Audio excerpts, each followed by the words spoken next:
So, good evening, good evening, good evening. We are back again. Usual Monday. It is a Monday podcast now. It used to be a weekend podcast, but it is now a Monday, which ties in better with our games this season, that's for sure. And we're going to talk about the game against Tottenham. As you can see, we're all happy. We were smiling. And we beat that scummy little club again. But before we get into talking about that, first and foremost, smash the likes up. Subscribe to JEZ'S. Subscribe to Ola. Kenny Ken 1972 on Insta. The links are in the description for the YouTube channels. Ola, let me start with you, my friend. It marks the 1 year anniversary today of our dear friend Chig, bro. Like, it's gone how quick as that year gone, man. Bro, it still feels like yesterday, you know what I mean? It's one of those you never really get over it. Might get used to the idea, but never get over it. And he's a dear friend of ours, loved by everybody that really knew him. You know, I mean, maybe people that didn't get the chance to really know what Chig was like. Yeah, man, gentle giant, got time for everyone. Lovely guy. And even when you're on him and you might have your foot on his neck, you might be trying to criticize him, and they'll find a way to make you feel better. I've never seen someone criticize something and make you feel better about the criticism.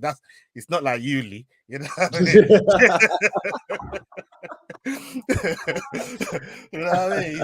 He's just one of those guys, man. And yeah, he's so missed. I love that brother. We started a vision together, and unfortunately, because of technical reasons, we couldn't really carry it on the combat show, but we put something together on the Fight Week show, and I hope he's looking down on what we're doing on the channel, and being proud of it, and what the team did over the weekend as well. I'm sure he's looking down and smiling from ear to ear. But on the whole, miss him so much. He's so missed, and rest in power, man. Keep resting in power, my friend. Yeah, well said, man. Kenny, what about you, man? 1 year, quick, isn't it? And we've lost a lot of people in the last few years. But I think that some, from about March 2021 up until like November, December, it's just been a terrible year for quite a lot of us. Claude, we've lost Pro B's, got me into boxing podcasts, Chig as well. And obviously lost my mum as well. Jez, you've lost your mum as well. Just it's been a crushing year, where you associate grief with other people. This thing called grief. That's not part of our lives. That belongs to everyone else, and it's so sad. But I look at Chig and I just think the year he was taking, he's not even 30. He's not even like 36 or 37. He's lost his life, and that's hard to grasp. And the things he's missed, he's going to miss out on loads of important events, which is just so sad. Miss out on having a family, miss out on getting his own place, building a life. He's got sisters, going to their weddings, and that's just the important family stuff. But the things that he enjoyed, like his boxing, he's missed out on a big fight at Wembley with Dillian White and Tyson Fury. He's missing out on Anthony Joshua's progress or lack of it. Usyk, all these things he loved, he's been missing out. It's so cruel.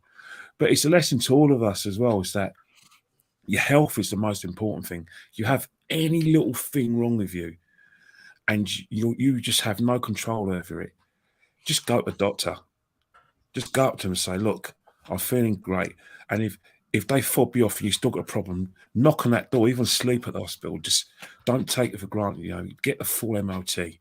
Because I'm telling you now, a lot of young people nowadays, they're getting taken down. All this rubbish you're hearing about, we're going to live a lot longer. No, it doesn't work like that, I'm afraid, because, you have to take care of yourself now. And I'm not saying he didn't, but at the age of 37, you just got to realise, right, life really is so short, and you just have to, put yourself first, you know, love yourself first and make sure you keep your body in check. Because, you know, the last thing you want is to leave things behind and miss out on things. And that's the sad thing about what Chig done. A whole life ahead of him. Everything to look forward to. And then that happened. Cruel. Trust me. You know, people talk about this God. This God is cruel. You know, sometimes you think, why does this God allow people good men like that to lose their life so young? You know what I mean? It's wrong. And I just pray and if we can just turn the clock back, he can be back here on his podcast, having a laugh and enjoying his podcast with us like he used to in the good old days. Yeah, 100%. Well said, mate. What about you, Jez? Give us your thoughts, mate. Well, unfortunately, I never had the privilege to meet Chig in person. He's a top fella. Love watching him on the watchalongs and the other shows and stuff. And he was always very welcoming to me. And as I say, it's a tragic loss. And what Kenny just said is your health physically and your health mentally are two very, very important factors in your life. If you're struggling with mental health or your physical health, go and get help. Don't sit in it. Don't ignore it. You know, I've got issues myself, which I did ignore for too long, and you pay the price. But it is so important and the fact that he was only 36, that's no life, man. That is just no life. And I say never had the pleasure to meet the man in person. Wish I had, but yeah, sadly missed. And from what you said, it's a year today. Is that correct? Yeah, a year today, mate. Today. It's the Brighton game, wasn't it? Yeah, it was the day. Yeah, a couple of days after the Brighton game. And yeah, I mean, I remember when he was doing. Well, I think you and Kenny may have told me he was in hospital at that point in time. So there was obviously something going down. And yeah, it's horrible, especially at such a young age, 36, no life. No life. Right. And yeah, rest in peace to you, Claude. Chig, sorry. Well, answer Claude. Claude, yeah. I was thinking of Claude the other day. Because it's just over a year now, isn't it? Yeah. We lost. Right. We lost both those absolute top Arsenal fans in a very close proximity, and I know how much it upset you, Lee and Kenny. You know, losing people like that is very hard to swallow, man. Especially when I used to do every watch along with him. It was like, you know, even though I didn't see him every day, that I only met him a handful of times outside grounds, football stadiums, stuff like that. But I used to see him every single week on stream, especially when we were in Europa League as well. It was twice a week, like sometimes 3 times a week. If we had three games in a week. But yeah, man, proper sad. And it makes you realize, especially when I see it was a year coming up, I was like, wow, that has gone so quick. It's gone so fast. It's mad how quick life flies by, isn't it? Like I was saying to someone the other day, like the season stops at the end of May, yeah, and I was sitting there like, boom, I'm just going to enjoy my summer. Now we're coming up to winter. It pretty much is winter, like even though it's still sunny here, so it's kind of nice. But well, it's not today. But it's now October. Like we've already ended the one football season. Summer's been and gone. We're in another football season. Christmas is around the corner. Christmas is about 80 days away, I think. That's how quick life flies by, man. So yeah, big up to everyone in this chat showing love as well, man. Appreciate every one of you in this chat. And yeah, the one thing I'll say about Chig, that guy had the ability to chill me out, and not many people can chill me out. So yeah, big up to him, man, and keep shining up there. Big up to everyone in this chat who's putting well wishes in as well. Appreciate it, man. And, yeah, can I just say something real quick as well? Yeah, just before we end on that note, you know, I had the privilege, but not in a all the best circumstances. Met his mom, met his dad, his sisters, Natalie. Salute to Natalie, big up to her. Fantastic family, and you know, I can say that, you know, I speak for all of us. We're thinking of them at this time, man, because it's still such a difficult thing to still try and get around your head and wrap your mind around. But yeah, I just wanted to, say to the family, his family, that all our thoughts are with them at this time. 100%. Well said, mate. Well said. And I texted Natalie earlier this morning just to say my thoughts on that with the family today, because it must be sad. Like, it's sad for us being friends, but you can only imagine what the family are going through, man. And like, mad, actually insane. But listen, big up to everybody in this chat who's put well wishes in as well, and big up for the super chat. Why always me as well? People. Care for yourself, enjoy life with the people that love you, and never listen to people and what they think of you. Facts, my friend. But let's move on. We slap Tottenham again, and it's almost like every year the fixture list comes out, we just sit there and go, oh, we're beating them in October this year at the Emirates. It's that comfortable. Let me start with you, Jez, because it's just every season. Their fans get mouthier every year. I swear they do. Like, every time they come into this game, their fans every single season seem to talk more smoke and smack talk than they've done the season before. It's like, where do you get the confidence from as a Spurs fan? You don't win anything. Yes, you finished above us. Well done. You finished third loser. You haven't won a trophy for 14 years. You haven't beaten us in 10 years.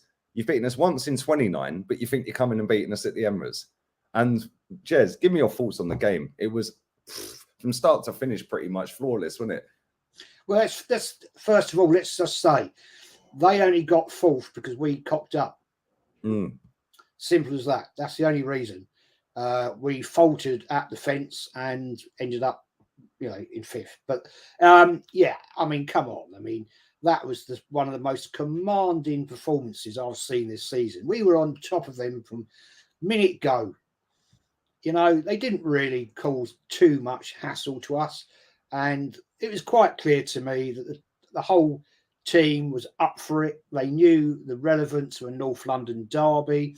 They were getting it. I mean, when you see scenes like JEZ'S, who's like pointing to the badge when he scored. And I think, I can't remember the other player it was now, I saw giving it all the big one. He didn't score. I can't think who it was. But, actually, there was another player. My player that I used to give so much hate, Mr. Granit Xhaka, when he scored, he was giving it that to the North End. Honouring celebration, me sliding like that, and giving it all that to the badge. Now, I know he had massive hate from what he did, disrespected the fan base at one point, but credit where credit's due. I said I think it was in my fan cam review, Lee, on that day, and some guy comes in there and said this guy is and will always be talking about Granit Xhaka. I see you next Tuesday. Fair play. My opinion of that was, but I'm entitled to change my opinion. I'm a grown man of 61. If I see something I don't like, I don't like it. But what I am seeing at the moment is all I've been asking for since God was a boy, basically. Because shockingly poor. We have been shockingly poor for 18 years. One season in that period of time, we challenged for the Premier League. We should have won it the year that Leicester won it. Arsenal were the only team that season to beat Leicester twice. Yeah. Fact. And we couldn't sustain it. They won it. But that season, a lot of teams were crap. And what I'm seeing at the moment and in that game is nothing but positivity. But I'm not allowed to be like that, apparently. Apparently, just say what you want, mate. Who cares? Like, real talk. I don't care, Lee. I don't care. I will say what I want to say. If people don't like it, unlucky. I'm not having little 15, 16-year-old kids telling me that I'm fake and plastic. Well, fair play. When you've been to quite a few games, as I have, you have, all of us have, then you can turn around and call me plastic. Well, listen, at the end of the day, people can say whatever they want online, Jez, yeah? Right? And I'm quite sure you're not losing any sleep over people calling you plastic, mate. And really, as for Granit Xhaka, I still don't like him. Yeah, I will not forgive him for what he done to this football club when he told everyone to jog on and F off and all of that, throwing the armband. And let's see where we go with this, because he had 8 games in a row last season where he was superb. Yeah, and to be fair, he's been in top form this season. I think he's been our best player. Now, people will give it to Gabriel Martinelli or to Gabriel Jesus, even Saliba. Yeah, but there's been quite a few to pick from. But for me, I think he's just gone up and up this season. But having said that, we see him do really well last season in periods. So I'm just going to roll back on Xhaka for now. The same as I did at the end of last season about Ramsdale, because we see Petr Cech get dislodged in goal for Leno, and our fans were making out he was the second coming of Lehman or Seaman or someone. And then obviously he now plays for Fulham. And now this goalkeeper's coming. He had a good season last season, barring the last few games. And yeah, we'll see how he gets on for the whole season, because I feel like people, and I'm not saying you, but I feel like people just judge players very quickly. Yeah, and if they have a couple of good games, that totally writes off everything bad they've ever done. Granit Xhaka has been here 7 years. 8 good games don't change the fact he's been crap for 7 years. So that's how I see anyway. But Kenny, you was at the game, and you've been to many a North London derby. Was it as loud as it's ever been? Kenny's froze. He's froze. This is typical big gongs, vintage big gongs right here, man. You know what I mean? All the technical difficulties in the world, man. It's either that or he's trying to give me daggers and that. Do you know what I mean? Let's come to you then, Ola, while he sorts his computer out. We obviously did the watch along. Yeah. And mate, Thomas Partey, that goal was insane. But the whole performance, what did you make of it overall, man? The whole performance was crazy, but I just want to say something about Xhaka as well, if you don't mind. Yeah. And Jez, I'm with you. I echo everything you said there about Xhaka. You know, everybody's entitled to their own opinion on how they feel about Xhaka. I always say on the stream, I got a love-hate relationship with Xhaka. Like Lee calls it a toxic relationship, and it is. But this season is, and I'm not just going to say this season, towards the back end of last season as well, because I don't want to take that bit away from him. Towards the back end of last season, all the way into this season, he's turned into a whole different player. I keep asking Lee when we're watching every time that who is this guy? I don't recognize this guy. I don't know who this guy is. That's always in the opposition box, causing all kind of trouble. You know, I found myself on Saturday, at the end of the stream, singing "I'm in love with the Xhaka." I don't know what was going on there. And you hadn't even got out the proper 12 either. At that point. You know what I mean? I hadn't even got the proper 12 out, and this is the kind of football, like you said, we've been asking for. You know, we don't ask for too much. We want to see our team performing, you know, at the top of their game, and even when they lose, you want to know that they've left everything on the pitch.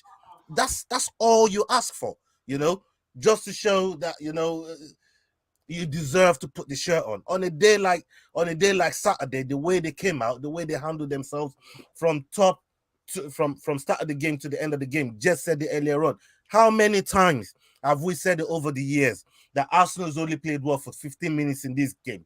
20 minutes in this game, there's a whole 90 minutes. It's not sustainable. We can't keep playing good for 15, 20 minutes and expect to win, you know, consecutive games of football. It doesn't work like that. You got to be able to control the game from start to finish.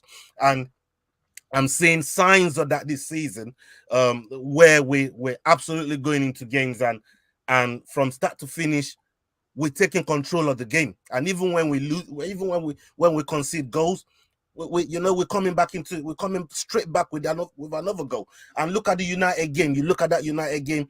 A lot of people still said it. We didn't play that badly. You know, it was just do-force situations that got us in hot water, playing high line, bozo gin in defense, all kind of craziness going on. So, but on the whole, from what I've seen this season, I like it. Like I said, I don't really want to look at the table too tough. I never really care about the table till after 10 games. I want to see two different form tables where I can then say, okay, you know what, we're moving in some kind of right direction. But up on right now, 8 games in, I like where we are. I'd rather where we are than where we was last season. That's for sure. At this stage last season. So, you know, nobody is saying it. We're well over 21 points. We're halfway to 40 points, man. We're halfway. We're gonna we're staying in the league. You know what I mean? We're halfway to 40 points. And that's good to see, man. That's good to see. Well, I'm just looking at the table now. We're also second top goal scorers in the league. We're on 20 goals, 8 conceded. So 1 a game conceded, 20 goals scored. That's pretty relentless. I can't lie. That's actually mad. That's nearly 3 a game. Yeah, only Man City have scored more than us this season, and we're going to talk about that game towards the end of this podcast. So stick around, because that game was just a joke. I can't lie. But we'll come to that in a minute. But Kenny, you was at the ground. You've been to loads of these North London derbies over the years. What was the atmosphere like out the ground? Was it as loud as it was last year, or is it even louder? Because like I said, you've been to loads. Yeah, so you know, when let me tell you something now. Hours before the game and that, it's mad outside the ground already. The buzz. Same with Man United. They're the only 2 games where there's so many fans ready and waiting in their seats before kickoff. Like you can't see an empty. Spurs are bigger. Let's just get this right. Spurs is the biggest game on the footballing calendar. It's the biggest game we have at the Emirates. You know, it's North London. N5 versus N17. So, you know, I always try, you know, challenge people when they compare Man United and Chelsea to Tottenham. One thing you got to say, the Ashburton Army were a credit to the football club. The atmosphere they built up before the game is like they're coming down Hornsey Road outside Tollington, getting an escort. The Ashburton Army got an escort from the police because they didn't want them to clash with the Spurs fans. And I was fist pumping them, you know.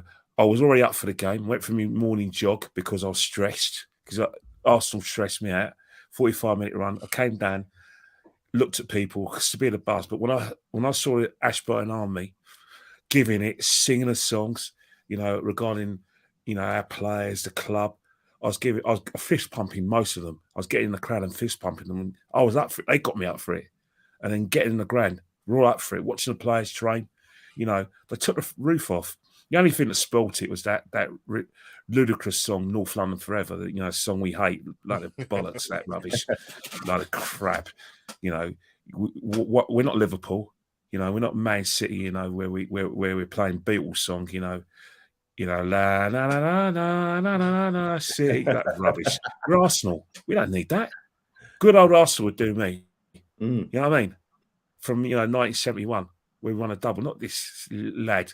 You know, nice lad, I suppose, but that rubbish dropped me out of it. You know what I mean?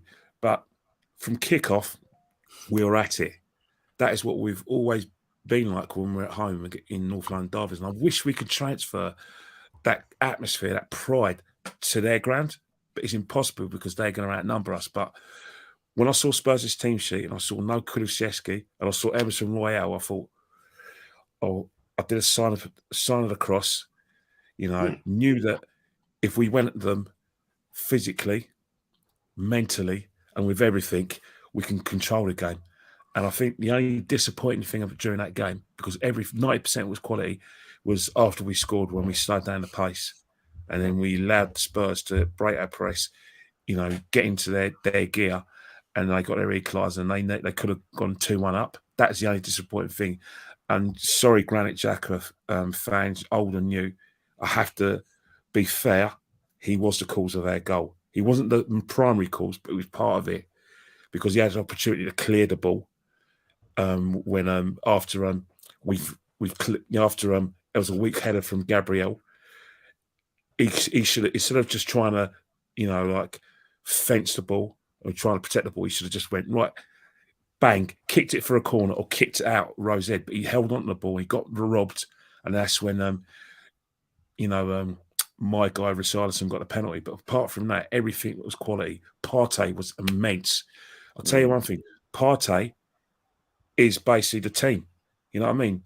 When you look at who makes the team, who makes everything tick, if you want to challenge for anything, top 4 title, you need a midfield boss. He's our midfield boss.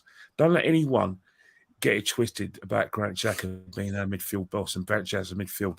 I think that's an insult to not just to football people, but it's actually an insult to someone's eyesight, because it's not the case.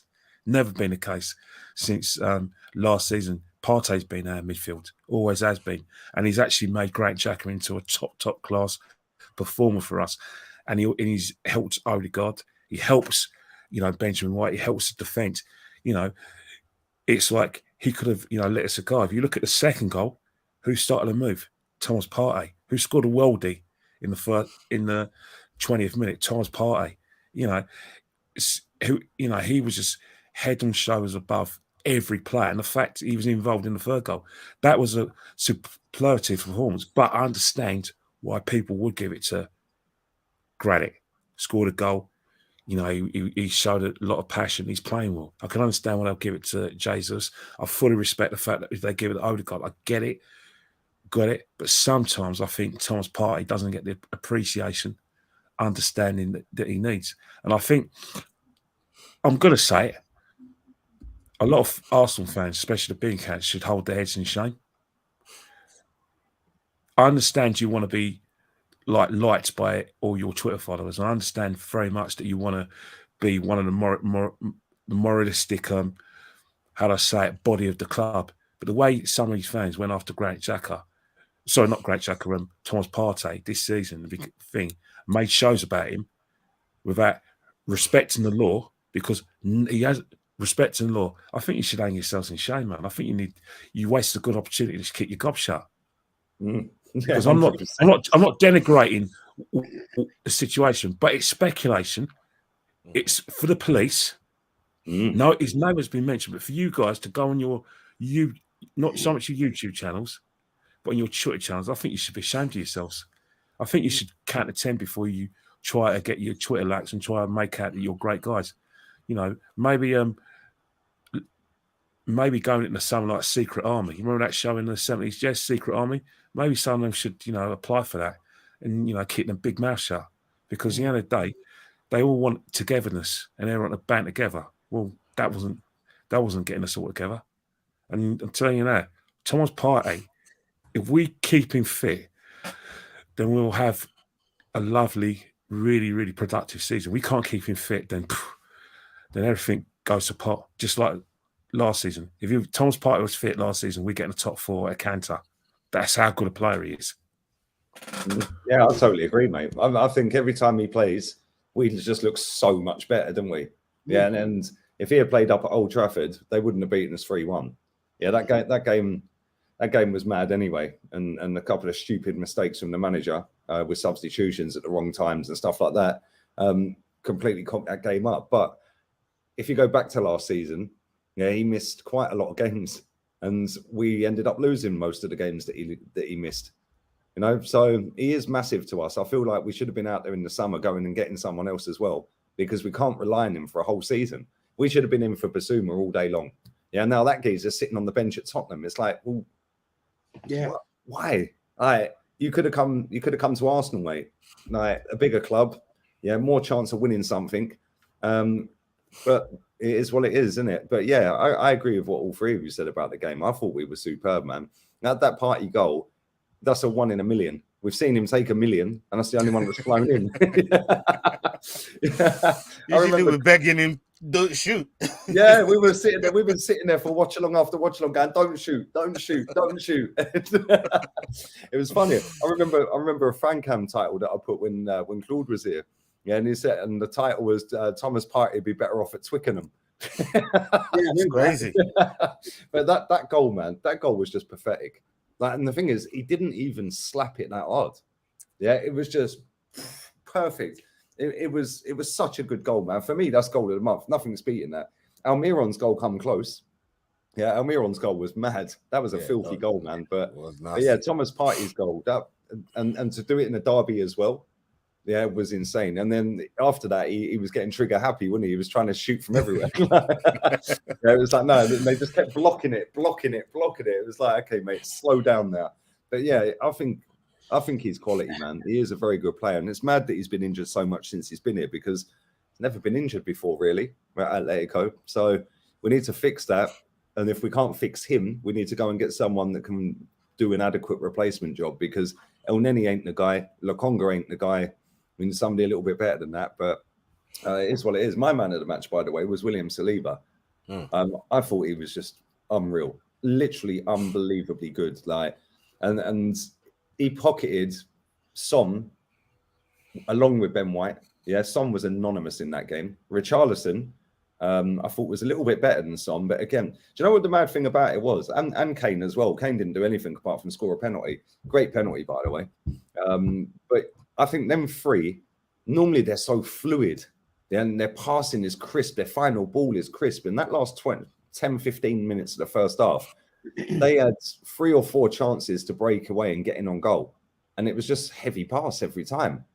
Yeah, but maybe that was the occasion. Maybe they realised, like, we're in a game today, yeah? But their whole game plan was exactly how that first half panned out.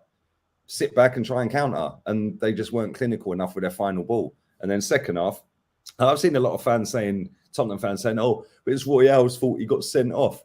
We had 19 shots in that game. 15 of them were before he got sent off. What are you talking about? It's Royale's fault. If anything, blame your goalkeeper and blame the centre-back, Romero. Yeah, and I argued with Toby over this on his channel. Henry bottled the fan cam, by the way. Henry bottled it. Remember on the watch along on you stuck it on them. You stuck it on them, man. There, X still ain't replied. He's blue ticking. Yeah, he's blue ticking. Then he's coated me off on his show today. I watched it earlier. Yeah, I saw it earlier. It was over. Talking about man was ringing him me as well. I can't lie. He was going, why am I going to do a combined 11 with Gunner? He'll pick 15 Tottenham players. But yeah, Toby called me a dickhead and hung up. And then I argued with him because I actually went on his channel a little bit later that evening because he was saying Romero was not at fault for that Lloris for the second goal for JEZ'S. And I said, well, when a shot comes in from that angle, and you might have a different opinion, same as the chat.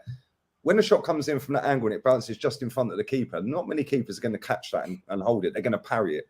First mistake they made was from Lloris. It was a shocking parry. He parried it straight into the danger zone. But when you watch Romero and then you watch JEZ'S, they're both looking at the ball. One of them's anticipating and on his tiptoes, ready for that mistake. Yeah, the centre-back is flat-footed and just stands ball watching. Next thing, it's in the back of the net. Yeah, Romero has to take some of the blame for that. And because Tottenham fans rate this guy like he's Rio Ferdinand or someone, like, and he's so good, and he is a good player, but he ain't that great. Yeah, and a decent centre-back, a top centre-back wouldn't have been flat-footed in that position. You know, when you look at our centre-back down the other end, yeah, not the one that gave the penalty away, because I'd get rid of him. Yeah, and we need better than that. Yeah, he's again a good centre-back, but you ain't going to win a title with that guy. Yeah, that guy's got way too many errors in him. When you look at the other centre-back, Saliba, that guy he's just so casual, but he's always switched on. Yeah, always in the penalty box, always when the ball's coming, he's looking. There was a chance they had where I think they put the ball through to Kane or Richarlison. I think it was Kane.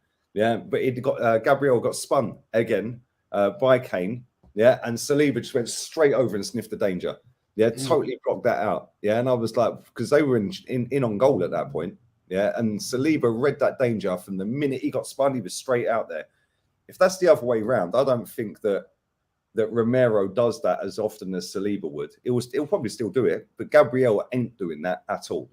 Yeah, Gabriel's just going to trot back and hope that the left back comes back. Yeah, and then when they're in the box, he'll probably give the pen away. Like, I just think we've had a great start to the season, but and people are going to say I'm being negative. No, it's being realistic, people. We've got about 16 players in this squad. That's it. Yeah, we've got 16 players for 4 competitions, and we are a couple of injuries away from capitulation. We've got to hope we get to that World Cup, yeah, without an injury, really. Because if we can, then we still stay right up at the top of the table. The first game back is Boxing Day. All of a sudden, bang, January windows open. Yeah, so if we can hang on with that squad, we need to go and invest in January. 100%. We need another centre back. I heard something from Pep yesterday, and I was thinking to myself, is this Arteta trying to copy and paste? They asked Pep yesterday, before the game, and it went to the presenters and that, yeah, and they were asking him about his squad, and the people he got out of the squad, and he says, "No, I don't like a big squad.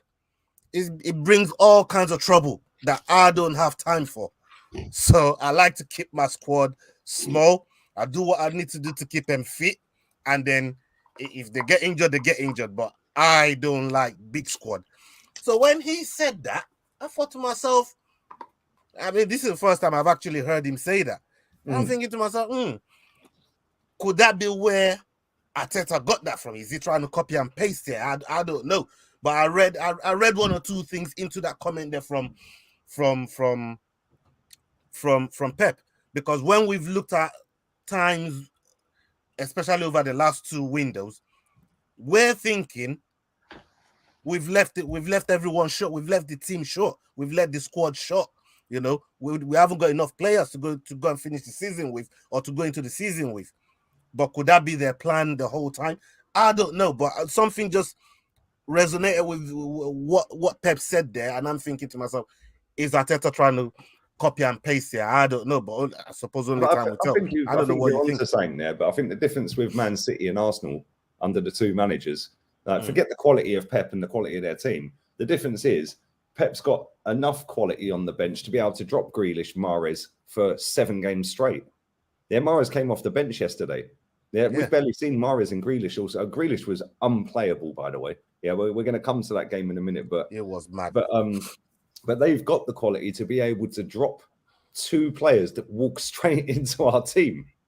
Yeah, when we're dropping Saka and say Martinelli, the drop off is crazy. The drop off's mad. They could drop Mahrez and Grealish, and then they're putting in Foden and who else? Who else could they put out on the left? They could even put Foden on the left and then go Bernardo on the right. Bro, that Gomez that they just brought, he could play anywhere. He could play anywhere across the front. They could play Alvarez on the right with Haaland up front. So they're 15, 16, 17 players that they've got. The 5 or 6 that they have as subs are light years clear of our subs. And that's the difference. If Arteta wants to do that, then cool. But you need to make sure that the bench players are of a top level as well. Yeah, and then you can drop Saka. When does Saka get dropped? Like he don't ever get dropped. Mahrez in the last 2 seasons, Mahrez has scored more goals for Man City than any other player. We've barely seen him all season. So I was asking my missus about him yesterday. Like, how come Mahrez didn't come on to tear your team apart? You know what I mean? I was loving life yesterday. I just watched your wife's watching her being miserable. She had the temerity to come on the team, singing "Glory, Glory, Man United" the other week when we lost to them. You know, I was loving life. This weekend is my weekend, Reggie. You know what I mean? Well, what do you, Jez? What do you think we need to do in January, like player wise, and what do you think we will actually do? Like, what would you do, and what do you think we'll actually do? Right, we need another attacking midfielder for sure, Lee. We need to bolster that back position.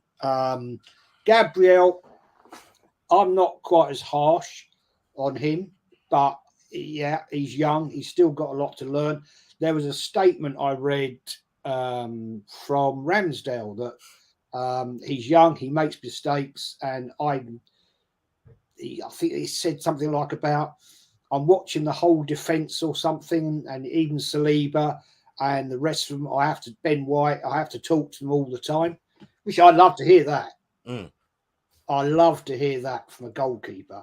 This is David Seaman-esque. You know, he used to shout the crap out of that defence. So did Schmeichel. Look at Schmeichel at Man United. Yeah. Oh, God, even if they had a shot, they'd be getting mad, them 2 goalkeepers, man. Yeah, absolutely. We need another attacking midfielder. Absolutely. We need another top class or a better quality striker, in the fact, I hate to say it, I just don't rate Nketiah. I just don't. And we need to bolster that defence. Will we do it in the January transfer window? I don't know. It's inherently very difficult to buy top class players in that window. And Arsenal, let's be fair, we got I forgot his name now. He's only just left. Aubameyang. Yeah. In that window, Absolutely loved that guy until the end when it all went horribly, horribly wrong. But will Arteta, will Edu do that business just after the World Cup? I don't know. But I totally agree with your comment. Arsenal have got to get through to that World Cup stage without serious problems. My only worry is players going to that World Cup could get crocked, and we're in an even worse position. So that is a concern I have in that part of the game. I think with the way Arsenal are going at the moment, I would obviously hope Edu and his team, whoever they are looking, seeing the positivity of Arsenal going forward as we are. So I'm seriously hoping they're doing their jobs and they're not on their jet skis. He's not making barbecues. I mean, he won't be now because it's the wrong time of year. But well, it depends what part of the world he's in, Jez. Well, I'm hoping he's at London Colney and doing his job. And he's actually looking at players, sending people to look at players to say, right, we need to strengthen here. We need to strengthen in these three key positions. My other key position is goalkeeper. If we get our goalkeeper, Ramsdale, injured, let's say he gets a really bad injury, turns his ankle or something, and he's out, pops his knee, whatever. Our goalkeeper, game over, season over. Our reserve keeper, game over, season over. Forget it. That guy is just not good enough quality to perform in the Premier League at this high intensity level. Totally agree, mate. What about you, Kenny? Well, I've said it once, say it 1,000 times. We have to buy in January, because if you look at where we're playing at from now, October until like November, the World Cup, we're going to have 13 games. Every club that's in Europe, everyone in the top six is going to have 13 games. So I'm sorry, you're going to have to buy it. And let's not forget, when we come to April, all the games that we couldn't play because of Her Majesty's passing or any other fixtures we couldn't play, those games won't be played until the three midweek dates. One in April, they got a midweek date in April, then they got 2 midweek spare dates in May. So what's going to happen is that a successful club, and you have to assume that the top 6 that finished last season are going to be involved in cup competitions, be it in Europe or domestically, are going to have a big load of games. So you are going to have to bolster your squad. You can't get away with having a thin squad. Not even Man City can get away with it. Liverpool already bulked up, so they're going to be fine. But Arsenal have to accept the fact that, remember, we got a lad who got injured in the warm-up. Yeah. Well, the warm down. It was the warm down. Yeah, warm down. Sorry, I said correct myself. He got injured in the warm down, and he hasn't been fit all season. Yeah, we're going to come to him in a minute. That was the next topic. You know what I mean? So, and then if you look at the World Cup, there are going to be injuries. Thomas Partey has to play for Ghana. And I'll tell you one thing now. Any player that plays for Arsenal does not give their all for their country and does it for their clubs are an absolute pork chops, because this tournament comes every 4 years. It is the be all and end of everything. Despite the fact that, you know, people look at club Champions League and say it's a be all and everything, world-renowned stars are made because of their performances for their countries in the World Cup. Pele became an all-time star because he won 3 World Cups. Maradona became a star because of 86, he won the World Cup. All stars are born and how they perform to their country. So if they're going to give everything for their country, don't expect them to come back as good as new on the 26th of December when we play West Ham. It's not going to happen. That general transfer window should be utilised by Arsenal Football Club. And that's just Arsenal Football Club. Every club should be doing that. You know, utilise it. And like I was saying before, as much as Benjamin White is playing good football, he's not an orthodox right back. We need an orthodox right back who knows not just about the defensive side of being a right back, but knows about the overlap that helps the attack and knows about the delivery, crossing. Benjamin White, as lovely as he's playing this season, isn't that man. We also need a different type of forward to Gabriel JEZ'S, because as much as Eddie Nketiah is chomping a bit, and as much as they say he's going to be involved in a lot of games, do you really want Eddie Nketiah leading your line like he did in the last couple of months? Did he get us in the Champions League last year? Nah, didn't. Is he a top 4 striker? Nah, he's not. So you've got to buy. And then midfield as well. You have to get a partner for Thomas Partey who can not just play alongside him, but also play instead of him. So if you really generally want to make hay and actually utilise this excellent start we've had this season, don't spoil it by messing up January transfer window. We do need these players. Don't do the Arsenal thing and said, oh, we're not going to get players. We only want players we really need and want. Well, if players get injured in the World Cup, not only are you going to want these players, you're going to need them. So that nonsense and garbage you came out with last January isn't going to suffice in January 2023, because trust me, it's going to be an hard season, mate. The team that wins the league may not be the best team. It'll be the fittest team and the team that is lucky with injuries. That could be us. That could be Man City. But I don't care what anyone says. The way they're flogging these footballers is going to have a massive effect on teams.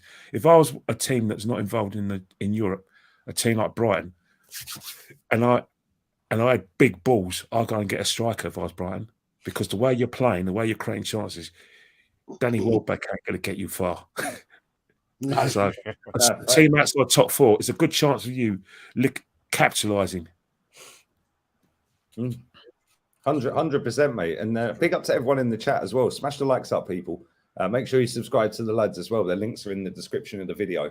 And I've just replied to this comment. There was a comment about Eddie bagged 5 in 8 last season. If it weren't for his goals, we wouldn't have been nowhere near the Spurs anyway.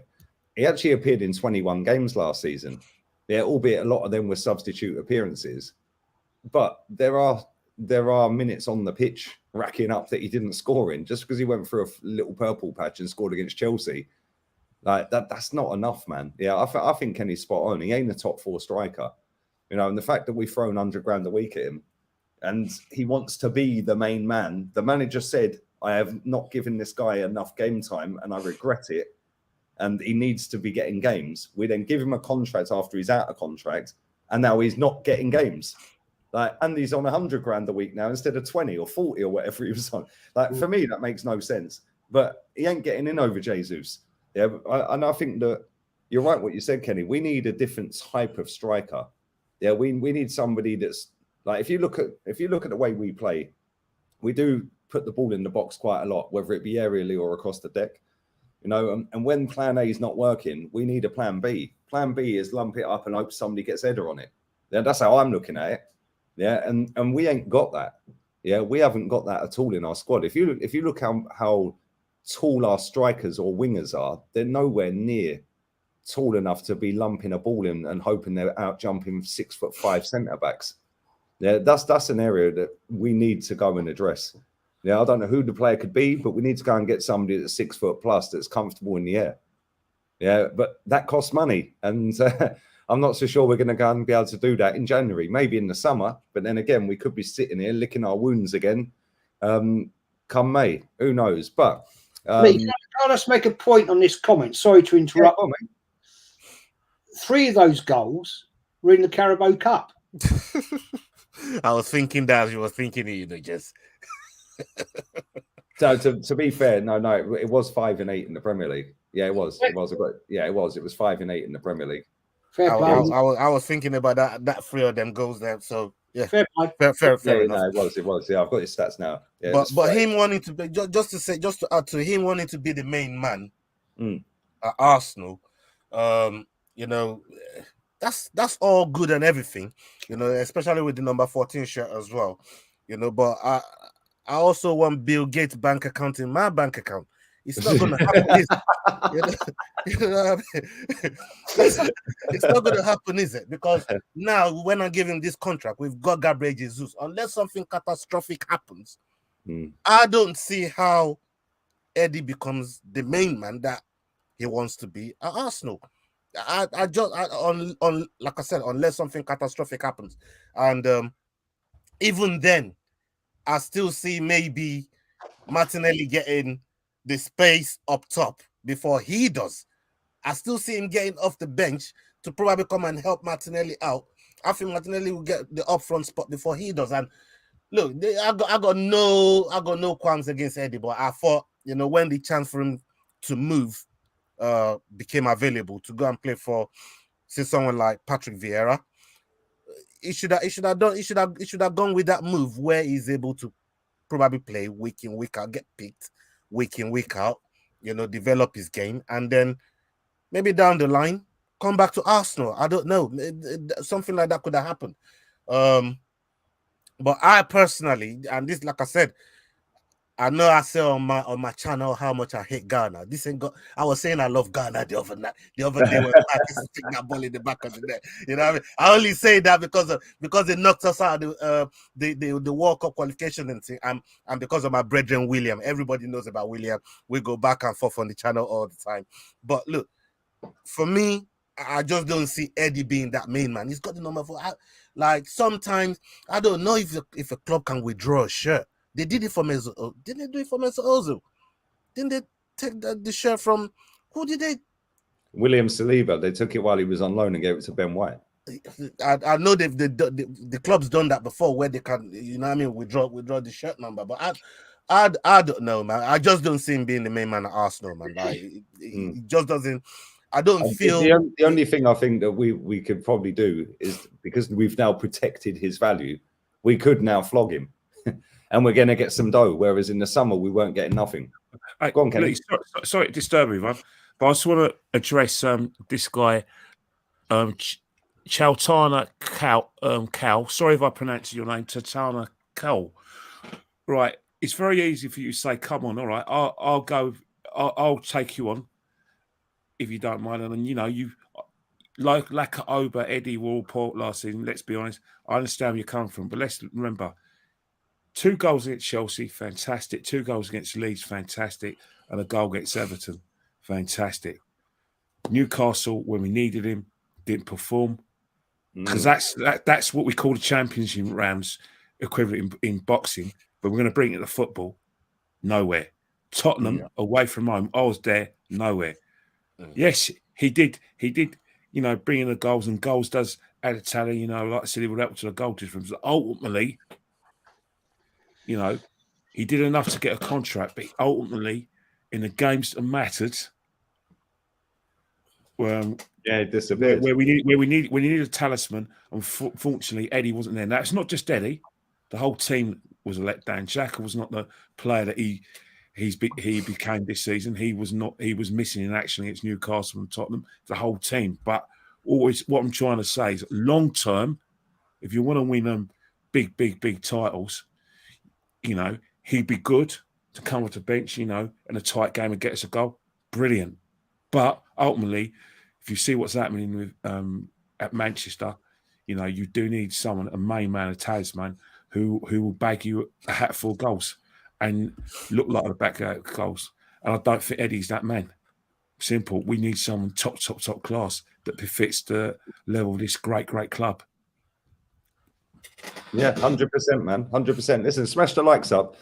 Very quickly before we get on to talking about United, I want to get your opinion, Jez, on Smith Rowe, because the guy's now out until probably February. By the time he's had his surgery, he's out until December earliest, back in training.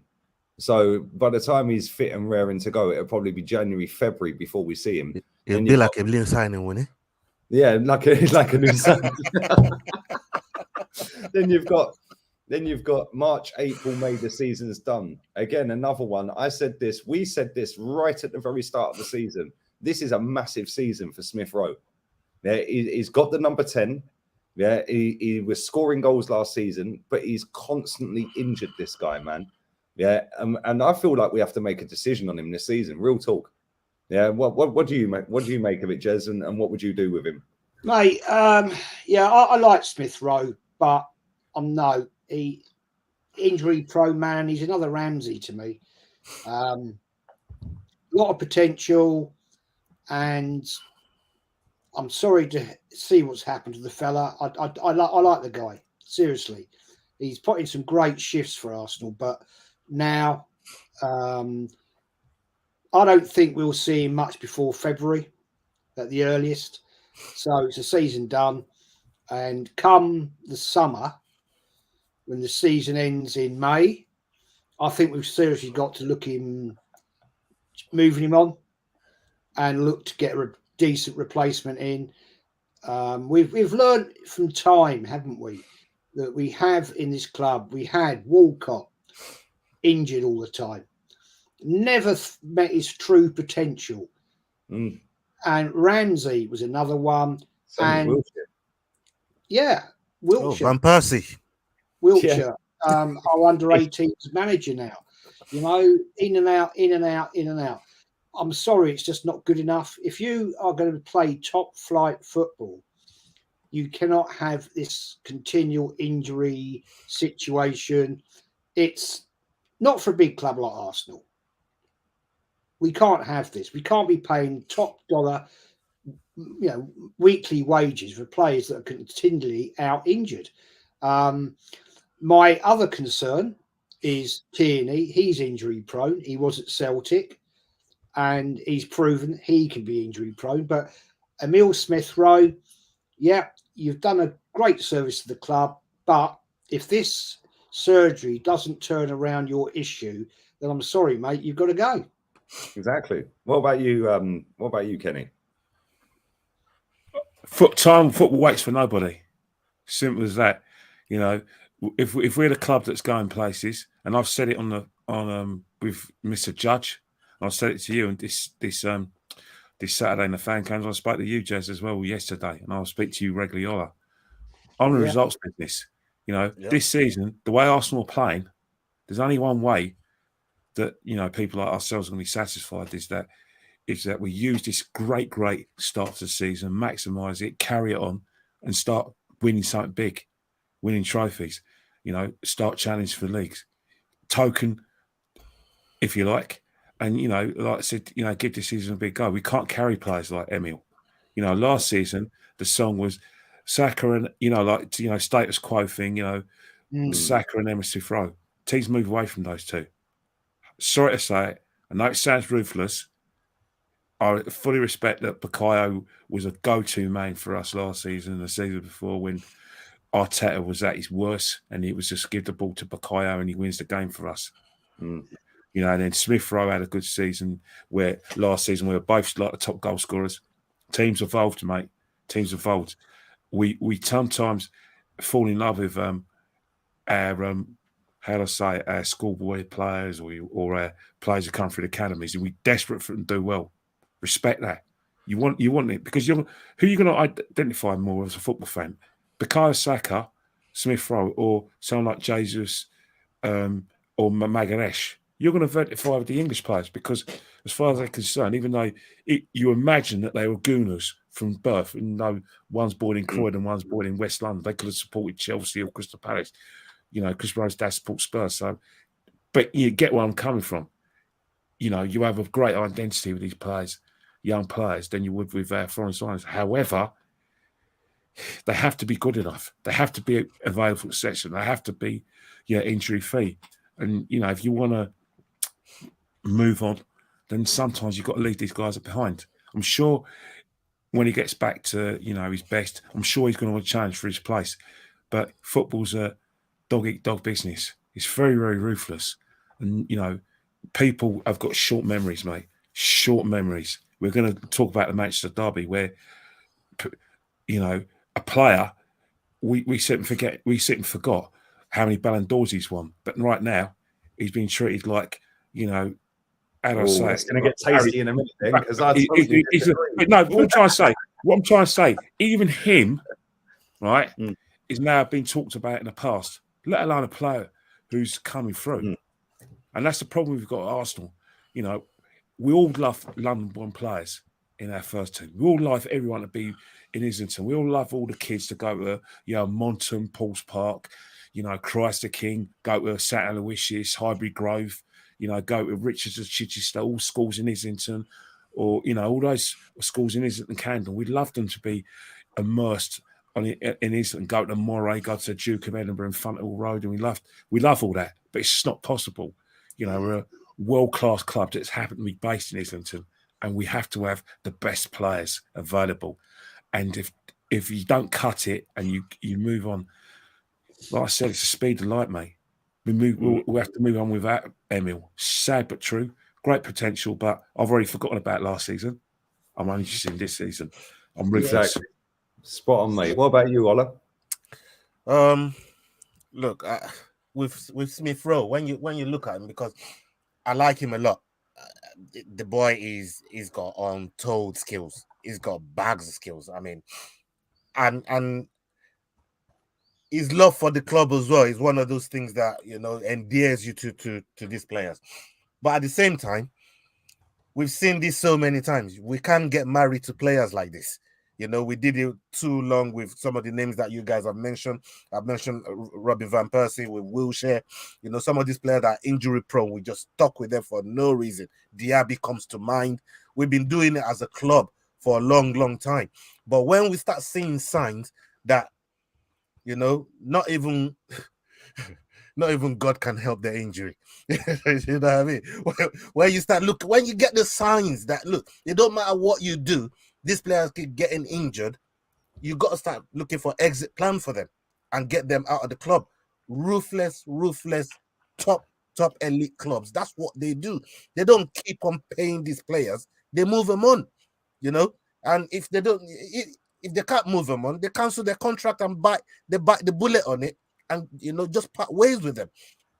And that's what we got. Look, if we want to remain or go back to where we used to be and stay there as a top club, it's what we have to do.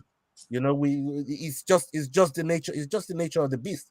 In one of the like Kenny said, bringing it back to the fight game, like you look at UFC, you lose 3 fights in a row, you're gone. It don't matter what you're gone. If you can't make weight, you're gone. They're cutting people that can't. If you can't make the right requirement for you to compete at the highest level, you're gone. They will cut you, and that's how it's supposed to be at the top elite of the game. But look, that doesn't take away, the likability factor that Smith Rowe has with the fans. But at the same time, the club is the star, as Big Gongs always say. You know what I mean? So we can't get married to these players like that. We've got to be able to separate what we feel for these players to what we actually want for the club. And for me, if they can't keep him fit, they have to find a way to move him on. Yeah, 100%. I know that's going to cause a bit of friction here and there in the comments. Big up Bradley as well. Appreciate you watching, man. Smith Rowe's injury record since he's been at Arsenal from 2019, 18-19. He's had 1, 2, 3, 4, 5, 6, 7, 8, 9. Sorry, 8. Yeah, 8 different injuries. 8 different injuries. In fact, 2 of them are the same injury. Yeah, but the fact that he's had that many injuries, he's missed 91 days, he's missed another 91 days, 7 days, 21 days, 46 days, 11 days, 14 days, 21 days. Yeah, now they've put this down as 7 days that he's missed so far on transfer market. He's been out for more than 7 days, that's for sure. Yeah, so he's missed a hell of a lot of football with like a shoulder injury, groin injury, abductor problems, hamstring, bruised rib. I get that. You'll get a bruised rib. Yeah, but he's had a lot of injuries for someone that young. Yeah, a lot of injuries. That is not standard, but it seems standard at Arsenal. Reece Nelson's another one, by the way. Yeah, the only reason we're not speaking about Reece Nelson in this conversation is because Smith Rowe's light years better than him. Yeah, light years better than him, and he's got the number 10 shirt, and he is a big part of the squad. The problem is when you've got a player that's a big part of the squad, like that's constantly injured, which he is. Let's be real. It's actually mad. This is his 4th injury, in the last 18 months. And it's not like they're little ones that he's out for a couple of days. We're talking like 46 days, 21 days, 2 weeks there. And this one, they've said 7 days. It's a lot longer than 7 days. When did we play Man United? That was this time last month. 3 weeks. So he's been out for a month. So that's 28 days then. Yeah, the reason that's gone down to 7 days is because that was probably when it was announced that he was having surgery. Yeah, but he's actually officially been out injured since Man United warm down. So, you know, it's mad, really. It is actually mad. But listen, we're going to move on to the Manchester derby. Big up to everyone who's watching this, man. Big up DVS in the chat as well. I tried for Portland State University, but I got cut. That's life, and Ola speaks the truth. I was not good enough, and neither is Eddie. Cheers. Big up to you, my bro. Big up. Come on, always. You're a real one in this chat, always, man. Big up to everybody who smashed a like on the video. If you haven't, why? Big up to JMB in the chat, 19-month membership today as well. Thank you, buddy. Appreciate it. And make sure you subscribe to the guys' channels. The link is in the description. But Jez, Manchester City 3, Manchester City 6, Manchester United 3, 2 hat-tricks. It's the first time there's been a hat-trick in 52 years, I think it is, in that fixture. And then 2 come along at the same time. It's mad. Erling Haaland is now averaging a goal every 48 minutes of Premier League football. He's already bagged more goals in 8 games than Eddie will score all season. He scored 14 goals in 8 games. He's the first player to score in his first 3 home games, 3 hat-tricks in a row. Nobody's ever done that before. He's scored 3 hat-tricks 40 games quicker than the record that was held by Michael Owen, which was 48 games. This guy is just a joke, isn't he? He's literally just taking the piss. He's a machine. That game yesterday was just unbelievable. The guy's a monster. He's an absolute monster. I mean, dear God, can you imagine him up against Ben White? Oh, mate. Hey, we got Man City next year, hopefully. Gabriel Magalhaes is not a centre back. I mean, that man, I don't know. The guy's just an absolute lump, but he is so. He's quick, he's big, he's skillful, he's got it all, man. I mean, how many goals do you think this guy's going to finish this score this season? I can see 30 plus all day long. If he carries on scoring at the rate he's scoring, he'll have that wrapped up by Christmas. Yeah, it's scary. Seriously scary. I mean, I watched that game down my local with one Man City supporter and about 8 Man United supporters. And even the Man United supporters were saying, this guy is unreal. Unbelievable. And the fact Phil Foden bangs in a hat-trick. Mate, I'll tell you what, I am not looking forward to the game away at Man City. I am not, because, oh dear, we will have to be seriously on our game that day. We're going to have our top first 11. If we haven't got our top 11, mate, we ain't got a hope and a prayer. I mean, playing there is difficult on the worst day, but with them, how they are firing, dear God, I pray. Now, you know, we played well against them, didn't we? Until Xhaka did Xhaka stuff, but this guy, man, seriously, he's something else. I love the fact I watched what I watched yesterday. I admire any top class, world class footballer. It's an honour to watch them, and that guy's supreme. Seriously, I wish we had him. I wish we had. It cost £7 million more than Ben Shite. Yeah, mad, isn't it? It's actually insane when you think about it. Kenny, what did you make of it? I know you were doing your Instagram updates, mate. Follow Kenny Ken 1972 on Insta. What did you make of it, mate? I think Man United are a disgrace. They're a disgrace to their club, disgrace to the heritage, they're a disgrace to the Sir Alex Ferguson, disgrace to Sir Matt Busby, disgrace to Law, Charlton, Best, Keane, all these great players that we used to be afraid of. We hated, but we admired them. They're an absolute disgrace. Cowards. Everything they did in that game was cowardly. And, everyone, you want to give superlatives to Haaland, and rightly so. So to Phil Bowden. But come on, the space they had for those goals is an embarrassment. I mean, the goal where Varane blocks a shot and he goes down holding his ankle for the second goal is embarrassing. Rashford is an absolute embarrassment. No one wants to talk about that. And the thing about it, there was a lot of British players there who got a free rein from criticism. Now, if this was foreign players, they'd have got murdered. Rashford's performance was an embarrassment. An embarrassment. Giving the ball away in a game where your team is under cost, you can't even hold the bloody ball up. You're a disgrace, mate.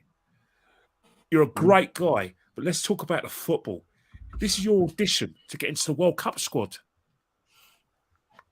This was your stage, and you fluffed your lines. You're a coward, mate. And that's for Sancho, another coward. How dare you go into Manchester Derby and not give your fullbacks any protection? You're a disgrace. The passing was embarrassment. You let City beat you. You let them beat you. You're the most successful club in England. The most successful club in England. I was born to hate you and be afraid of you. But I felt sorry for you yesterday. You're a disgrace. That was a disgrace.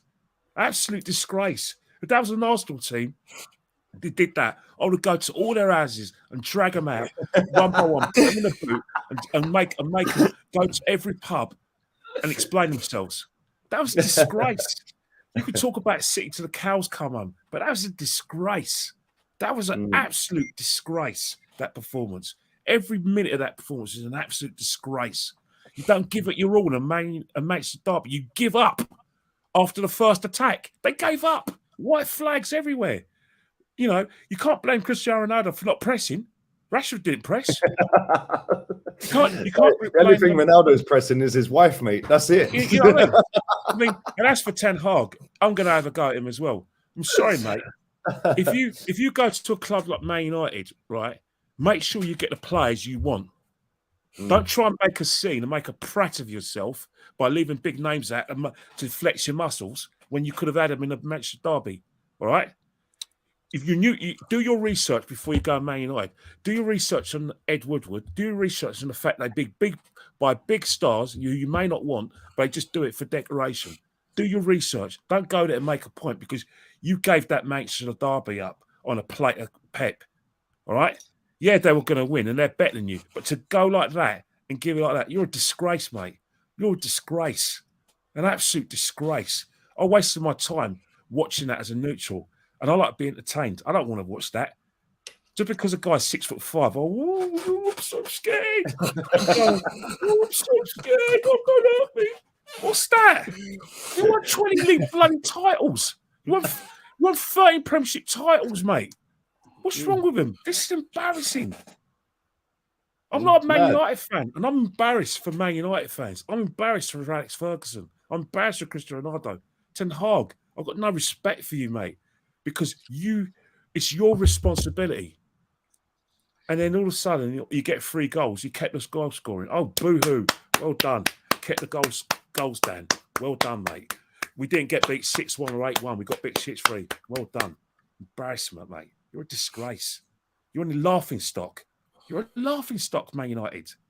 They are actually officially the banter club. Still, the banter club. We've been the banter club for a while. Yeah, but I feel they've been slapped. They have actually been 4-0 down at half-time twice this season.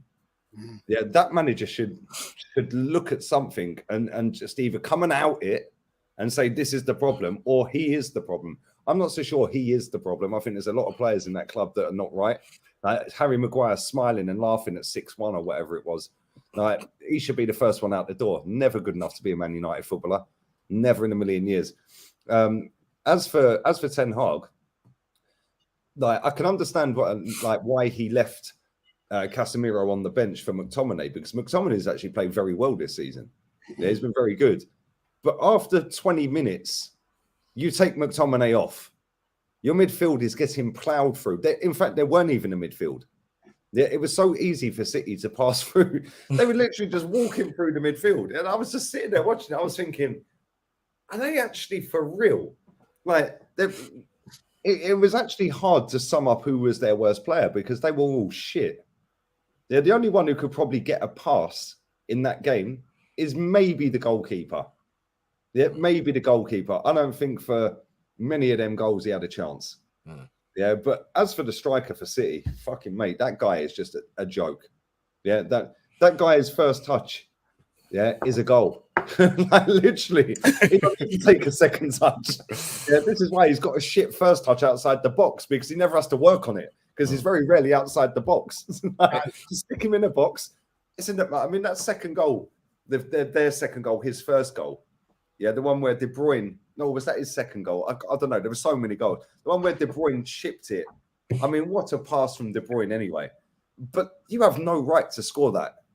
Yeah, it's bouncing, it's going away at speed, and you're dangling leg, but you've guided it, and the goalkeeper didn't have the goalkeeper had no hope.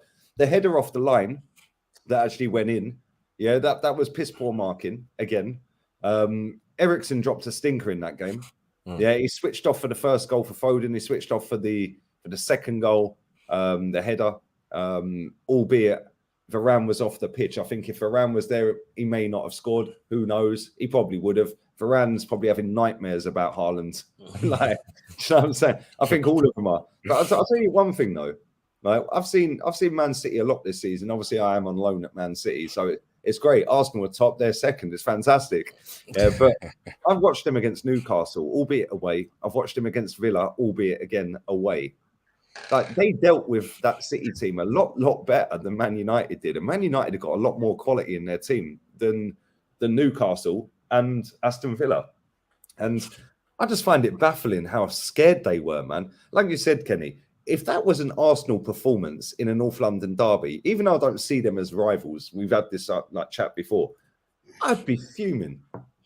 Yeah, I'd be fuming. The fact that none of them got it. Like, Fergie's face summed it all up. I mean, that guy was spitting feathers inside. Yeah. Ronaldo, I can't stand him anyway, but they can't blame Ronaldo this week. Yeah, but what I found baffling is that he didn't make a sub, and they just threw them all on in one hit. Like, all five in one goal, I think it was, wasn't it? That's crazy, man. It's like, mate, you've done that a little bit too fucking late, don't you think? Like, what did you say to him at half time? Why didn't you say, right, you're off, and you're off, and I'm taking 3 of you, and you're going on? Yeah, I think their best player was Martial. And he came on it and scored 2 goals. The penalty was unreal, by the way. That is how you take a penalty. Any young kid out there that wants now to take a penalty, just go and watch that on repeat for an hour. Yeah, the technique, and to put that so good in the top corner, 10 keepers ain't saving it. But Ola, what do you make of it all, man? I don't know if any people watching in the chat, you lot in the chat, you probably would know this movie called The Shutters. Yeah, and if you heard of The Shutters or watched The Shutters, you know about Teddy Bruckshire. Haaland went too far. When Teddy Bruckshire say you've gone too far, Haaland went too far with a hat trick and 2 assists yesterday. I mean, he just ran the whole show. And I was watching. I saw a stat yesterday. It says Fergie is the only manager to have won a game in a Manchester United derby. All on the debut, on their first game as manager. Fergie is the only manager that's ever won the first game between Manchester United and This is insane. That's insane. What we say? What Fergie set the bar too high? That them man they can't win games on the debut. It wasn't even draws. I see lost. I think, what the hell's going on here? You know, it's insane. But look, City are they are who they are. They where they are. They're a whole different machine. They're well run. For me, they're the best run club in the Prem. The most well-run club in the Prem. The way they operate, the way they do what they do. Yeah, they had money behind them, but I the way I look at City, they didn't go around blowing money the way Chelsea was blowing money. I think they had They a haven't way blown better money like structure. United have blown it. Sorry to cut you off. The on way that. United blew money, you know what I mean? I see a graphic that Big Steve put up on his Instagram, and it showed loads and loads of stats for games and stuff like that. But it also showed, and these stats were since Fergie had gone, for Man City and Man United. Man United has spent more money in that time than Man City. That I nearly choked on my drink. I was madness. Like, look at the state of their football club, man. Yeah, and then look at Manchester City. Like, they've both got £100 million footballers in their team. Yeah, but Man United have gone and done 80 on a centre-back, 80 on this, 60 on that, 70 on that, 70 on that, 60. And it's like they're just throwing money at crap some of the time, or a lot of the time. Then they're paying their players way too much money. When you look at Man City, Man City, first and foremost, they're miles better run upstairs. And they got better ownership, but that's irrelevant. Like if you're a manager of a football club, you have a say in who comes in that football club player-wise. Yeah. So when I look at it, I just think they've done 1.4 billion, they've done 1.3 billion. You've won nothing since Fergie left league title-wise. Yes, you've won a couple of cups. They've dominated. Yeah. That itself, they should be embarrassed, let alone that performance. Yeah, and if they've seen that, which they would have, because it was all over Sky Sports, I think he took it from the graphic, they will watch Sky Sports, these footballers. If I'm a Man United footballer and I'm seeing that, I'm going on that pitch for war. Yeah, and to just go out there like little lost rabbits in the headlights, like, mad. But sorry, go on, carry on, Ola. Sorry, man. No. For me, I just, look, I enjoyed it. I know Nketiah was saying, boy, I don't want to watch that. I absolutely wanted to watch that yesterday.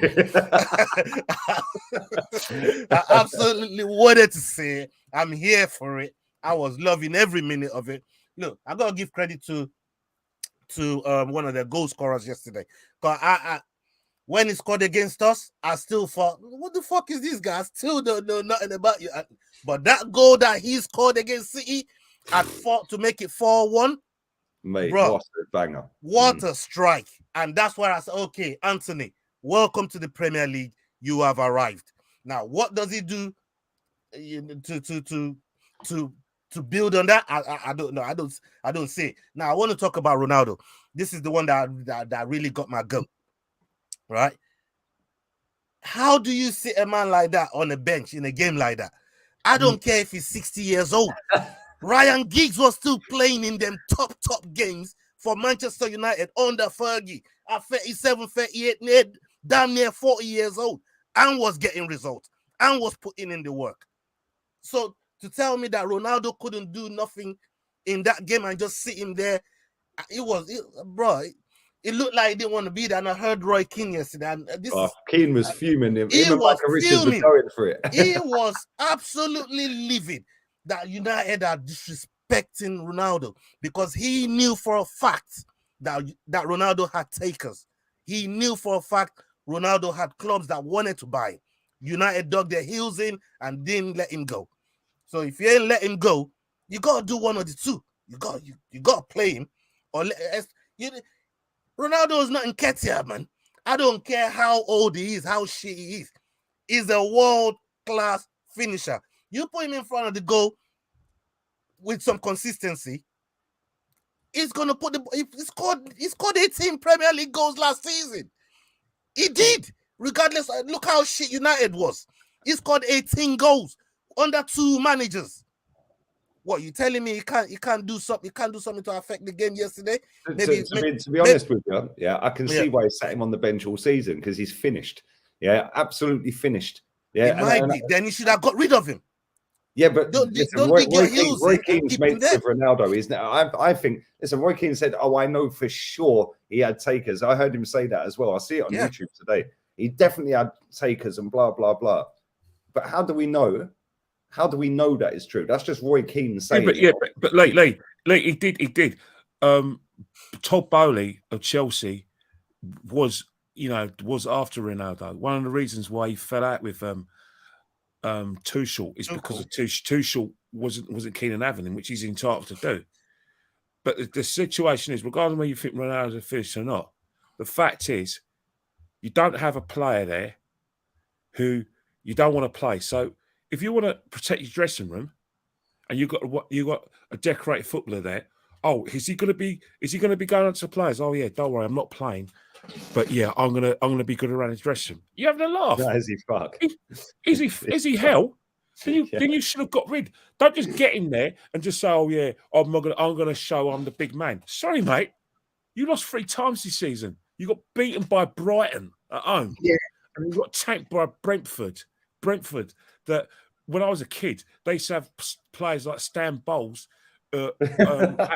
Stan Bowles, who was a great player, but they had players like Chris bloody Kamara. When I was a kid in '82. When I was 10 years old. Good year, that Kenny. I was born that year. You know, I was watching it when I was watching the London five-a-side tournament when Brentford was in it. They had Chris Kamara playing. You lost to Brentford 4-0. Not slagging off Brentford because they're a great club and they smashed us to pieces last year. But you lost to Brentford, you lost to Brighton. Don't think because you beat us and beat Liverpool, you turn a corner. You know, don't cut off your nose to spite your face. You know, you still got problems. You know, tactically. Your players are still not pressing as much as they were before regularly, and that's one thing you should have done. The fact is to win at Man City or even avoid defeat, you need someone who could put the ball in there. You also need to not concede a goal early. Like I watched Palace get 2-0 up at the Etihad this season, then capitulate second half, right? Which is understandable because Man City, the pressure they put you under.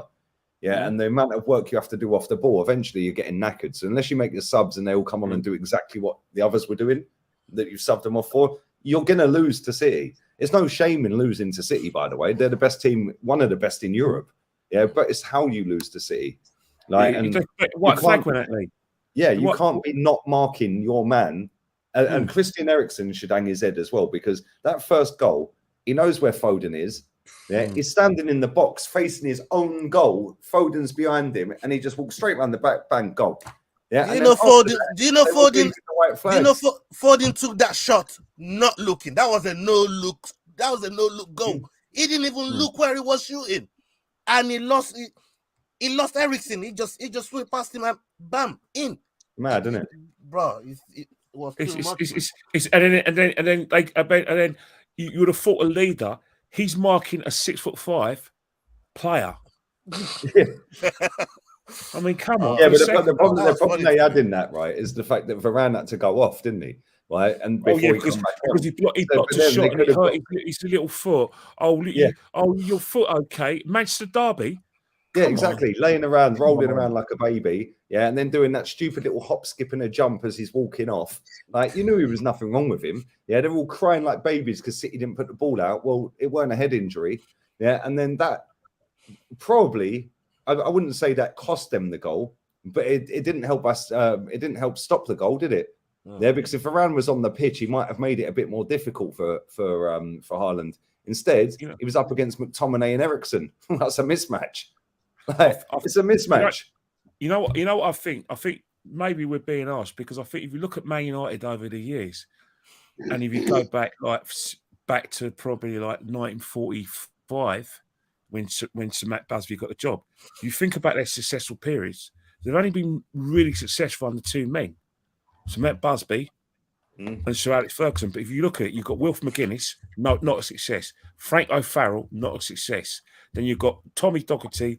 You know, if he stayed away from, like the physio's wife, he might have been a success, but he couldn't keep in his pants. So he won the FA Cup. They got rid of him. Then you've got Ron Atkinson, won 2 FA Cups. We won't go down the route of physio's wife. So during the 80s, when Liverpool were dominating, they were a cup side if they could both. So really and truly, perhaps of being asked and thinking, well, you know what? They've only had 2 great eras. But when the 2 men were phenomenally successful, and they put Man United on the map. And because they put Man United on that, you can't put the genie in a bottle and said, well, we when are you going to get another Alex Ferguson? When are you going to get Sir Matt Busby? You're Man United. Tough luck. The genie's out the bottle. You've got millions of fans around the country because you won the European Cup in '68 and because you were success in the Premiership, and you've got fans in Asia and all over the place. So basically, tough luck. Don't own the fact you're a big club. Don't run away from it. The shirt's too heavy for the players. Get lost. The shirt's too heavy for the manager. They're going through that comfortable stage that Arsenal had for the last decade of Wenger, where players were on 52 grand a week and putting the shirt number on their back. Well, Like, they- oh, I'm on they- 52 grand a week. They don't care.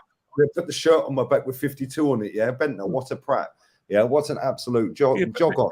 Yeah, and then you've got players like Ramsey holding us to contract talks and then crying the other day. Oh, it was on the table and then they took it away. We shouldn't have been flirting with someone else then. If you wanted Arsenal, just go and sign it, mate. Yeah, agree. Yeah, do you know what I'm saying? You don't say, "Oh, I let my agent handle that." When he was in, I think it was Singapore, we played PSG. He had that smug little grin on his face. Oh, I let my agent handle that. Yeah, well, guess what, mate? You're now playing for Nice. That went well, didn't it? Yeah. Do you know what I mean? But anyway, go on, Kenny. Go on. All I'm trying to say right now is that the biggest problem. Thank God for managers like Pep Guardiola. Because if we didn't have managers like Guardiola, you'll have players who really couldn't give a rat's ass about the game, about their clubs. Because I'll tell you, the modern footballer, when things are going well, they kiss the badge. They go to the club's functions. They speak well on Twitter. But when things go well, they go missing. And then all of a sudden, they look forward to payday. And I just think that footballers nowadays, they couldn't give a damn Kenny, about they're getting paid clubs. way too much money to give two fucks about anything. Yeah, but that's the thing. It's absolutely obscene how much money these players get paid, mate. It really is. Yeah, and I know. and Yeah, are they putting on? Like, are they giving you enough entertainment in your lives? Yeah, it doesn't matter what team you support. Are they giving you enough entertainment for the amount of money they're all taking between them every year?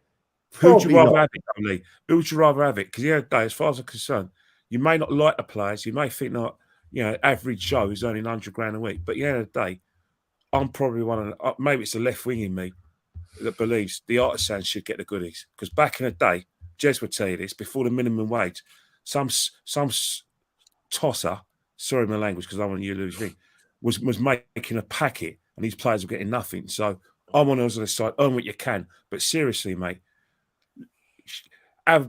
be a bit humble. Be a bit humble. Love your clubs. Give your all in big games. We've had that at Arsenal where you want players to give their all, and they're giving their all because they're surrounded by mini success. We're going to find out a lot about these players this season if we go on a bad run. We're going to find out about Xhaka if we go on a bad run. Find out about the manager if he's decision makers. Everyone's nice at Arsenal because we're doing well, we're winning, and we're all happy. We're not complaining. But you learn more about footballers in adversity. And I'm telling you right now, we've seen it at Arsenal. In adversity, we went grey. Man United have seen it in adversity. And the thing about it is that losing becomes a habit. And once you keep on losing and keep on falling behind the 8 ball, it's doubly hard to get it back. Absolutely spot on. Listen, big up to everybody who's watched this live. It's been an hour and a half and it's flown by, man, very quickly. Before we wrap this up, anyone who ain't hit the like button, do so now. That'd be great. And big up to everybody who's dropped super chats in as well. I have replied to all of them in the chat as well. But there is one here that I want Kenny to answer real quick. And then there's another one for Kenny real quick and Ola as well, straight after. Well, Jez, you can have your penny's worth as well on the second one. But Mr. B says, ask Kenny what he thinks of England T20 team winning the T20 series against Pakistan. I think it's fantastic, but the thing about it, beating Pakistan, you're not going to be playing in the same conditions in Australia. There you go. That was super quick. We'll start with you on this one then, Ola. Eubank Jr. versus Conor Ben. Give us your fight prediction, and should AJ sign the Fury contract? For the first one, I'm going to say Eubank between the 4th and the 6th. Oh, I was going to say the same. You took the words out of my mouth. I'm going to say 5. So I'll say between the 4th and the 6th for Eubank. And AJ should absolutely sign that contract. It's a mega contract. It's big money. It's a battle of, 2 British boxers of our time, of this era. And there's no reason why that fight shouldn't happen on home soil. I want to see that fight on home soil. And, look, Fury is Fury. He's always gonna say what he's gonna say. The thing that I don't get with AJ right now, and everybody that knows me know that I don't ever think any fighter is scared of anything. No fighter that trains how to take a punch in the face is scared, especially when they're going to get paid for it. These guys are prize fighters, so they're not scared of anything. That's number one. Get that. People are saying AJ is scared of Fury. Get that out of your head. It's more politics that's going on between the stables, and once that politics gets sorted out, hopefully we're going to see a contract on the table and these two guys can dance. And I still think Fury will win, but I want to see the fight. It don't mean I don't want to see the fight. I want to see the fight. Same. What about you, Kenny? Give us your thoughts on Eubank Jr. Against Ben, and then Eubank Jr. If he doesn't win, he's disgraced. If I was Eubank Jr., give up the money. If you, go Grace Federation. You know what's happened? They said they're gonna, after the weigh-in, they said they're gonna fine him for every £5, £100,000. Lose the money, mate. Lose the money and come in big and gobble him up and carry your career, mate. You make your money back on sponsorship anyway. In terms of AJ Fury, that's more complicated than anyone's likes. Sorry, Fury fans, and sorry what you think of AJ. AJ's maybe on less percentages, but he brings more to the table in terms of the sponsorship, TV money, and everything. You know, Fury and boxing fans, be realistic. 2 TV stations, DAZN and BT Sport. Sponsorships, AJ's got 10 times the sponsors as Tyson Fury. Tyson Fury's got little sponsors, so they're all going to want to be part of this. They're going to want to get paid. So just boxing fans, be patient. It's going to happen, and don't lose heart. Don't listen to, let the lawyers take over. There you go. Jez, what do you think, mate? I know you're not a religious boxing fan, but it's a podcast for all of us, mate. What was the last big boxing game? I paid to watch that on Sky. The fight that was a few weeks ago. I don't know the names. Oh, that was Usyk and Fury. Yeah, I did watch that. I quite enjoyed it. No, was it Usyk? It was. The last one was Joe Joyce and yeah, that was this weekend. The weekend gone. Yeah, it was Usyk. It was Usyk. Oh, Usyk Joshua. Sorry, not Fury. Usyk Joshua. Yeah, I did actually pay to watch that. I quite enjoyed it, to be fair. But look, you asked the wrong person about boxing, man. You know I'm not a fighter, and I can prove that. But you know why? And yeah, it's not my bag really. It's Kenny's fault. He got me into watching a little bit of boxing. I know nothing about the sport, absolutely nothing. But the couple of times I've watched it, the only boxing match I watched before that one I paid for when it was the one where old Tyson Fury bit that bloke's ear off. Mike Tyson. Mike Tyson. Yeah, that one. Las Vegas, I think, was it, or something like that? Yeah, that's right. Like a long time ago, Jez. It was. I'm old. I remember these things. I can actually remember. I can remember watching the Rumble in the Jungle with old Muhammad Ali and what's his face, the other boxer. I can't remember his name. George Foreman. That's the one. Yeah, the Foreman grill. I've got his grilling machine in the kitchen. It's great. That's me in boxing, people. That's me in boxing. I'm not a fighter, I'm not a boxer, so there you go. Tyson was starving that night. I can't lie. He just fancied biting his ear off. Like Luis Suarez must have been a kid watching that and thinking, "Oh, I love some of that." Yeah, I love some of that. But yeah, big up to all of you lot in this chat. You lot are hilarious, man. Same faces in it all the time as well. Appreciate the love. Make sure you subscribe to me. Make sure you smash the likes up on the video. And we're nearly on 300. Make sure you subscribe to JEZ'S channel and OLA'S channel. The links are both in the description. Kenny Ken 1972 on Insta as well. Jez, very quickly, we'll do the rounds. What you got coming up, mate? This week? I'm going to do another history one this week. When Arsenal get into the 30s, the great 30s for Arsenal. And I'll be seeing you guys on Wednesday night. I believe 5:30 on Gracie May's channel, and then of course we got the big match at the weekend. So a big match on Thursday. We didn't even touch on that, but I forgot about that. Yeah, we did. We're running out of time, but yeah, go on, Kenny. What you got coming up, mate? Well, at the end of the day, I'll say it out now. There's only few people I'm ever going to podcast with, and all of them in this people in this channel.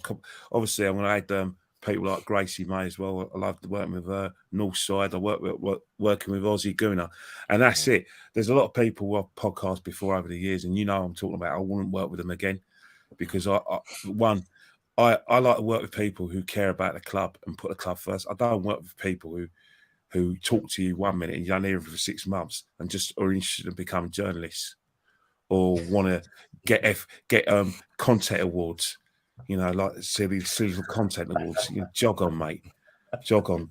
I want people. I want authentic channels who generally care about the club and care about the fans, and actually, who I believe that if they saw someone in the public, they say, "All right, man, have a chat with them." Don't think that you're eating caviar because you're on a fan cam, or I've actually got caviar in the fridge as well. Yeah, No lie. yeah, I think